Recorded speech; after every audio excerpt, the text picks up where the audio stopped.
তুমি জেনে রেখো, আমার জীবনে প্রতিটা নিঃশ্বাসে, প্রতিটা মুহূর্তে, প্রতিটা অনুভূতিতে তুমি আছো। আমার ভালোবাসা কখনো শেষ হবে না, এটা কখনো মুছে যাবে না। তুমি আমাকে যতই আঘাত করো, যতই কষ্ট দাও, যত দূরে সরে যাও না কেন, আমার ভালোবাসা তোমাকে ঘিরেই থাকবে। তুমি বুঝতে না পারলেও আমি জানি এই ভালোবাসা সীমহীন, এই ভালোবাসা আজীবন।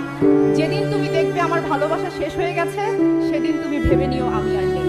কারণ তুমি ছিলে আমার নিঃশ্বাসের কারণ, তুমি ছিলে আমার বেঁচে থাকার আলো। আমার ভালোবাসা যতদিন আছে ততদিন আমি আছি। যেদিন আমার ভালোবাসা নেই, সেদিন আমার অস্তিত্বও নেই। তুমি হয়তো কখনো বুঝবে না, কেউ একজন কত তার প্রতিটা স্বপ্নে, প্রতিটা প্রার্থনায়, প্রতিটা অশ্রুতে কাউকে বাঁচিয়ে রাখতে পারি। কিন্তু আমি জানি আমি যতটা ভালোবেসেছি তা কোনোদিন শেষ হওয়ার নয়। এই পৃথিবী ঘুরে গেল, এই আকাশ বদলে গেল, আমার হৃদয় তোমাকেই আঁকড়ে থাকবে। তুমি আমার দুনিয়া, তুমি আমার সব কিছু, এবং তোমার জন্য ভালোবাসা চিরকালের।